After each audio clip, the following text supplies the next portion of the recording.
നമസ്കാരം. ശബരിമല സ്വർണ്ണക്കൊള്ളക്കേസിൽ ദേവസ്വം ബോർഡ് അംഗങ്ങളായ N വിജയകുമാറിനെയും K P ശങ്കർദാസിനെയും വീണ്ടും ചോദ്യം ചെയ്യുവാൻ പ്രത്യേക അന്വേഷണ സംഘം തീരുമാനിച്ചു. ചോദ്യം ചെയ്യലിന് ഹാജരാകാൻ ഉടൻ നോട്ടീസ് നൽകും. കൂടാതെ ചോദ്യം ചെയ്യലിന് ശേഷം ഇരുവരും അറസ്റ്റിലാകുവാനുള്ള സാധ്യത വളരെ ശക്തമാണ്. കട്ടിളപ്പാളികൾ ഉണ്ണികൃഷ്ണൻ പോറ്റിയുടെ കൈവശം കൊടുത്തുവിടുന്നതിന് എ പത്മകുമാർ ആദ്യം ഇടപെടൽ നടത്തിയത് ഇവർ കൂടി അംഗങ്ങളായ ബോർഡിലായിരുന്നു. ഇതിൽ ശങ്കർദാസിനെ മാപ്പ് സാക്ഷിയാക്കുവാനും സാധ്യതയുണ്ട്. ഇതിനിടെ വാസുവും മാപ്പു സാക്ഷിയാകുവാൻ സമ്മതിച്ചേക്കുമെന്നും സൂചനകളുണ്ട്. കേസിൽ അതിവേഗ കുറ്റപത്രം കൊടുക്കണം. അതിന് മാപ്പു സാക്ഷി അനിവാര്യമാണ്. ഉണ്ണികൃഷ്ണൻ പോറ്റിക്ക് സ്വർണം പൂശുവാൻ ശബരിമലയിലെ പാളുകൾ വിട്ടു നൽകിയത് തന്റെ മാത്രം തീരുമാനമല്ലെന്നും ബോർഡിലെ മറ്റംഗങ്ങൾക്കും അറിവുണ്ടായിരുന്നുവെന്നും പത്മകുമാറിന്റെ മൊഴിയിലുണ്ട്. ബോർഡ് അംഗങ്ങളായിരുന്ന കെ പി ശങ്കർദാസും എ വിജയകുമാറും ഇതോടെ കുരുക്കിലായി. 2019 കാലത്തെ തന്ത്രിക്കെതിരെയും പത്മകുമാർ മൊഴി നൽകി. തന്ത്രിയുടെ മൊഴി പ്രത്യേക അന്വേഷണ സംഘം രേഖപ്പെടുത്തും. ഉണ്ണികൃഷ്ണൻ പോറ്റിയുമായി അടുത്ത ബന്ധമുള്ള നിരവധി ഉന്നതരുടെ പേരുകൾ പത്മകുമാർ വെളിപ്പെടുത്തിയിട്ടുണ്ട്. ഉണ്ണികൃഷ്ണൻ പോറ്റി ദേവസ്വം ബോർഡിന് അപേക്ഷ നൽകട്ടെ എന്നതായിരുന്നു അന്ന് എൻ വിജയകുമാറും കെ പി ശങ്കർദാസും എടുത്ത നിലപാട്. നേരത്തെ ഇവർ രണ്ടുപേരെയും അന്വേഷണ സംഘം പ്രാഥമിക ചോദ്യം ചെയ്യലാണ് നടത്തിയത്. സ്വർണ്ണക്കൊള്ളയിലെ പത്മകുമാറിന്റെ പങ്ക് സ്ഥിരീകരിക്കുന്ന കൂടുതൽ വിവരങ്ങൾ ലഭിച്ച സാഹചര്യത്തിലാണ് കാര്യത്തിൽ വ്യക്തത വരുത്തുവാനായി ഇരുവരെയും ചോദ്യം ചെയ്യുക. എ പത്മകുമാറിനെ വിശദമായി ചോദ്യം ചെയ്യാനും അന്വേഷണ സംഘം തീരുമാനിച്ചിട്ടുണ്ട്. നാളെ കൊല്ലം വിജിലൻസ് കോടതിയിൽ കസ്റ്റഡി അപേക്ഷ നൽകും. എൻ വാസുവിനെ വീണ്ടും ചോദ്യം ചെയ്യുവാനും അന്വേഷണ സംഘം തീരുമാനിച്ചിട്ടുണ്ട്. ഈ നടപടികളും നിർണായകമാകും. ഉണ്ണികൃഷ്ണൻ പോറ്റിക്കായി പത്മകുമാർ നടത്തിയ ഇടപെടലിൽ നിർണായക വിവരങ്ങൾ നൽകുവാൻ കഴിയുന്ന ദേവസ്വം ബോർഡിലെ മുൻ അഡ്മിനിസ്ട്രേറ്റീവ് ഓഫീസർ രാജേന്ദ്രൻ അടക്കമുള്ളവരെ അന്വേഷണ സംഘം ചോദ്യം ചെയ്യും. പല ഓഫീസുകളിലും ഉദ്യോഗസ്ഥരെ പത്മകുമാർ സ്വാധീനിച്ചു എന്നാണ് എൻ വാസുവിന്റെ മൊഴി. കട്ടിളപ്പാളികളും ശ്രീകോവിലിലെ വാതിലുകളുമായി ഉണ്ണികൃഷ്ണൻ പോറ്റി വിവിധ സ്ഥലങ്ങളിൽ പൂജ നടത്തിയെന്ന് നേരത്തെ കണ്ടെത്തിയിട്ടുണ്ട്.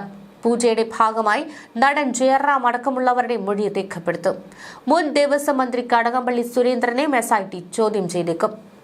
കട്ടിളപ്പാളികൾ പോറ്റിക്ക് കൈമാറാമെന്ന കാര്യം പരിശോധിക്കാൻ സർക്കാരും ആവശ്യപ്പെട്ടെന്ന പത്മകുമാറിന്റെ മൊഴിയാണ് കടകംപള്ളിക്ക് കുരുക്കാവുന്നത്. പോറ്റിക്ക് പാളികൾ കൈമാറാൻ പത്മകുമാർ ദേവസ്വം മിനിറ്റ്സിൽ സ്വന്തം കൈപ്പടയിൽ ചെമ്പ് പാളിയെന്ന് എഴുതി ചേർത്തുവെന്നാണ് SITയുടെ നിർണായക കണ്ടെത്തൽ. ഉദ്യോഗസ്ഥർക്ക് നൽകിയ ഫയലിൽ തീരുമാനമെടുക്കുക മാത്രമായിരുന്നുവെന്ന് പത്മകുമാർ ചോദ്യം ചെയ്യലിൽ ആവർത്തിച്ചിരുന്നു. പക്ഷേ ബോർഡ് യോഗത്തിനുള്ള അജണ്ട നോട്ടിലെ 30ാം ഇനത്തിൽ പിത്തളയിൽ എന്ന ഭാഗം വെട്ടി സ്വന്തം കൈപ്പടയിൽ ചെമ്പ് പാളികൾ എന്ന് എഴുതിയതും പാളികൾ പോറ്റിക്ക് നൽകാമോ എന്ന ഭാഗത്ത് അനുവദിക്കുന്നു എന്നെഴുതി ഒപ്പിട്ട് നൽകിയതുമാണ് കുരുക്കായത്. കട്ടിളപ്പാളിയിൽ സ്വർണമുണ്ടെന്ന് അറിവുണ്ടായിരിക്കെയാണ് ഇത് ചെയ്തിരിക്കുന്നത്. കൃത്യനിർവഹണത്തിൽ വീഴ്ച വരുത്തിയത് ബോർഡ് ഈ തീരുമാനമെടുത്തിട്ടുള്ളതെന്നാണ് റിമാൻഡ് റിപ്പോർട്ടിലുള്ളത്. പത്മകുമാറും ഉണ്ണികൃഷ്ണൻ പോറ്റിയും തമ്മിലെ സാമ്പത്തിക ഇടപാട് അഴിമതിക്ക് തെളിവാണ്. ബോർഡ് തീരുമാനത്തിന്റെ അടിസ്ഥാനത്തിൽ 2019 മാർച്ച് 20 ദേവസ്വം സെക്രട്ടറി പോറ്റിക്ക് സ്വർണ്ണപ്പാളികൾ നൽകുവാൻ ഉത്തരവിറക്കി. പോറ്റിയും കൂട്ടാളികളും ചേർന്നുള്ള സ്വർണ്ണക്കൊള്ളയ്ക്ക് പത്മകുമാർ ഒത്താശ ചെയ്തുവെന്നും ദേവസ്വത്തിനും ശബരിമലയ്ക്കും നഷ്ടം വരുത്തിയെന്നും കണ്ടെത്തിയിട്ടുണ്ട്.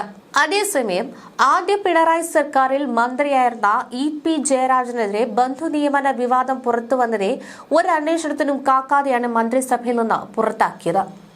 AK ശശീന്ദ്രനെ മംഗളം ചാനൽ പുറത്തുവിട്ട വാർത്തയിലും നടപടി ഈ വിധം തന്നെയായിരുന്നു.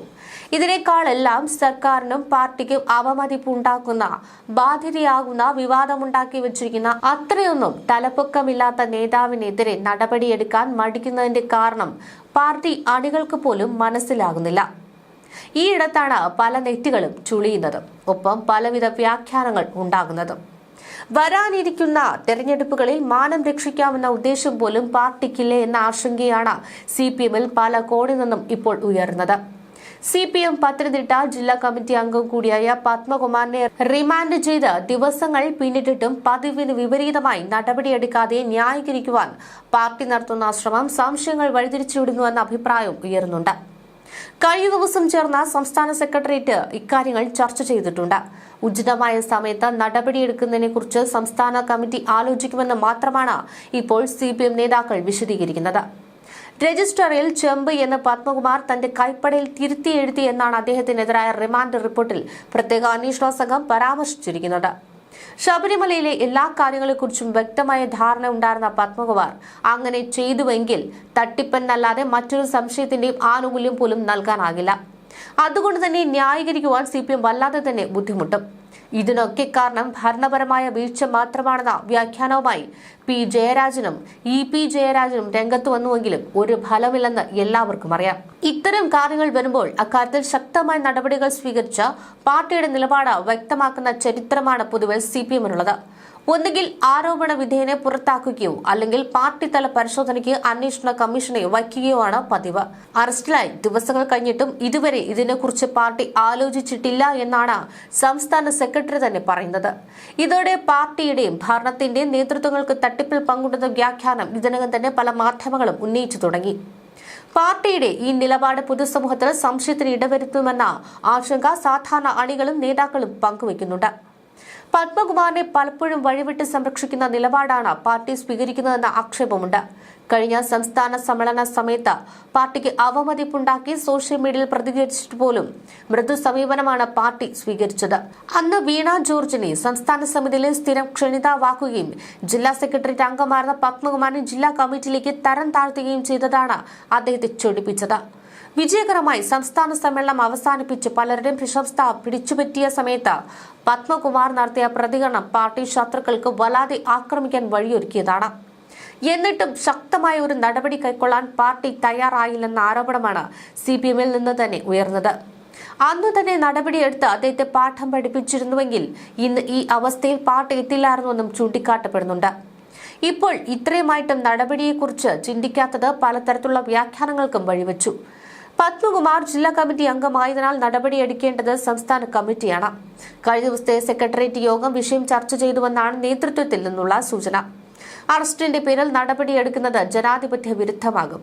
വ്യക്തമായ തെളിവോടെയാണ് മുൻപ് ചില കേസിലും അറസ്റ്റുണ്ടായതെങ്കിൽ ഇവിടെ അത്തരമൊന്നും പുറത്തു വന്നിട്ടില്ല എന്നതാണ് പാർട്ടി നിലപാട്. എങ്കിലും പാർട്ടി തല അന്വേഷണത്തെക്കുറിച്ച് പോലും പറയാത്തതാണ് പലരും സംശയത്തോടെ കാണുന്നത്. പത്മകുമാറിനെ പ്രകോപിപ്പിച്ച് കടകംപള്ളിക്കെതിരെ ഇറക്കരുതെന്ന വികാരം നേതൃത്വത്തിൽ ചിലർക്കുണ്ട് എന്ന സംശയം ബലപ്പെടുന്നത് ഇവിടെയാണ്.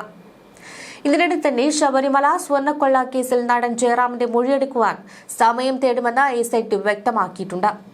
ശബരിമലയിലെ ദ്വാരപാലക പള്ളികൾ ജയറാമിന്റെ വീട്ടിൽ പോറ്റി കൊണ്ടുപോയതാണ്. കേസിൽ ജയറാം സാക്ഷിയാകുമെന്നും SIT അറിയിച്ചു. ജയറാമിനെ പോലുള്ള പ്രമുഖരെ വരെ പോറ്റി കബളിപ്പിച്ചു എന്നാണ് SITയുടെ കണ്ടെത്തൽ. പത്മകുമാറിനെ കസ്റ്റഡിയിൽ വാങ്ങുവാൻ നാളെ അന്വേഷണ സംഘം അപേക്ഷ സമർപ്പിക്കും. കൊല്ലം വിജിലൻസ് കോടതിയിലാണ് അപേക്ഷ സമർപ്പിക്കുക. ശബരിമല സന്നിധാനത്ത് നിന്ന് ശേഖരിച്ച സാമ്പിളുകളുടെ ഫോറൻസിക് ഫലം ലഭിച്ചതിനു ശേഷം തുടർന്നുള്ള അറസ്റ്റുകളിലേക്ക് SIT കടക്കുകയും ചെയ്യും. കഴിഞ്ഞ ദിവസം പത്മകുമാറിന്റെ ആറന്മുളയിലെ വീട്ടിൽ SIT സംഘം പരിശോധന നടത്തിയിരുന്നു.